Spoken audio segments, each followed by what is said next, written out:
Address of the President to the National Industrial Conference Board, Sheraton Park Hotel, Washington, D.C., February 13, 1961.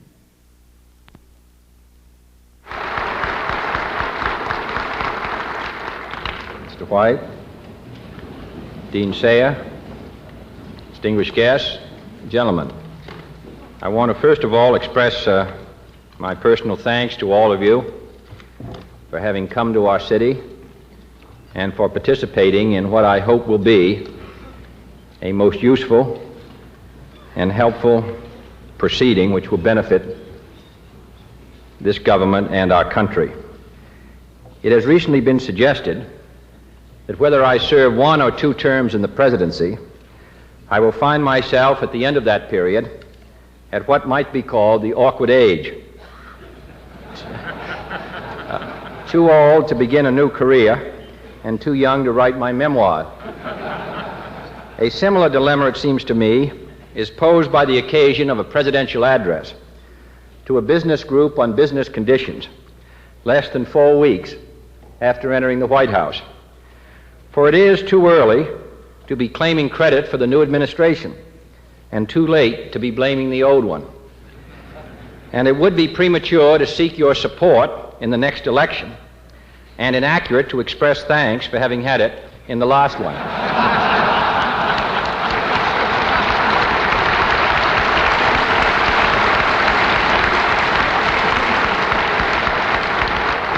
I feel, nevertheless, that I can claim kinship here and have that claim allowed. For I am convinced that the real spirit of American business is not represented by those involved in price fixing or conflicts of interest or collusion. The real spirit is in this room, in your recognition of your public responsibilities, your pursuit of the truth, your desire for better industrial relations, better technological progress, and better price stability and economic growth. And because your organization portrays that picture of American business, I am delighted and proud to be here with you. The complaint has often been made in business circles that the federal government is a silent partner in every corporation, taking roughly half of all of your net earnings without risk to itself. But it should be also realized that this makes business a not always silent partner of the federal government, that our revenues and thus our success are dependent upon your profits and your success, and that far from being natural enemies, government and business are necessary allies. For example, the 1960 drop in expected corporate profits of some $6 to $7 billion also caused a loss in federal revenues of over $3 billion, enough to pay the federal share of all of our anti-recession, health, and education proposals for the next fiscal year, and still have enough left over to start closing what the Democrats in this administration used to call the missile gap. An equally critical gap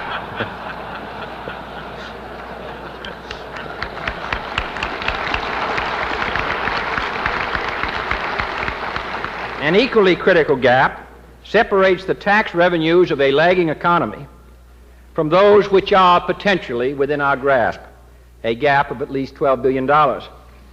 Even after we were able to launch every program necessary for national security and development, this amount of revenue would still leave a substantial surplus, a surplus essential to help defend our economy against inflation, and equally important, a surplus that, when applied to the federal debt, would free additional savings for business investment and expansion. In short, there is no inevitable clash between the public and the private sectors, or between investment and consumption, nor, as I have said, between government and business. All elements in our national economic growth are interdependent. Each must play its proper role, and that is the hope and the aim of this administration. If those of you who are in the world of business, and we who are in the world of government, are necessarily partners What kind of a partnership is this going to be? Will it be marked by mutual suspicion and recrimination, or by mutual understanding and fruitful collaboration? On behalf of my associates in the Cabinet, I want to be very precise. We will not discriminate for or against any segment of our society or any segment of the business community. We are vigorously opposed to corruption and monopoly and human exploitation, but we are not opposed to business. We know that your success and ours are intertwined, that you have facts and know-how that we need. Whatever past differences may have existed, we seek more than an attitude of truce, more than a treaty. We seek the spirit of a full-fledged alliance. Today, I would briefly mention 3 areas of common concern to which that alliance must be devoted in the next few years: economic growth, plant modernization, and price stability. First, economic growth has come to resemble the Washington weather. Everyone talks about it. No one says precisely what to do about it, and our only satisfaction is that it can't get any worse. The economic program which I have set before the Congress is essentially a program for recovery, and I do not equate recovery with growth, but it is an essential first step. Only by putting millions of people back to work can we expand purchasing power and markets. Only by higher income and profits can we provide the incentive and the means for increased investment. And only when we are using our plant at near capacity can we expect any solid expansion. Capacity operation is the key. No matter what other arguments or stimulants are used, the incentives for investing new capital to expand manufacturing plants and equipment are weak as long as manufacturers are operating at less than 80% of their capacity. From 1950 to 1958, we put only 1/6 of our total output into capital formation, while Japan, Germany, Italy, the Netherlands, Canada, and Sweden were all investing 1/5 or more of their total output in capital goods. So it is not surprising that each of these and other nations over the past several years have all surpassed us in average annual rate of economic growth. I think we can do better. Working together, business and government must do better.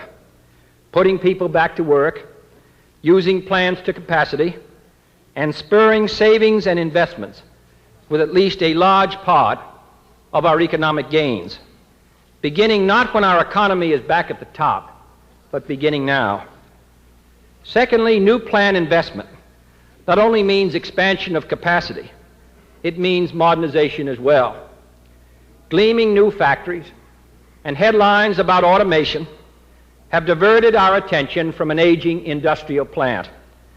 Obsolescence is slowing down our growth, handicapping our productivity, and worsening our competitive position abroad.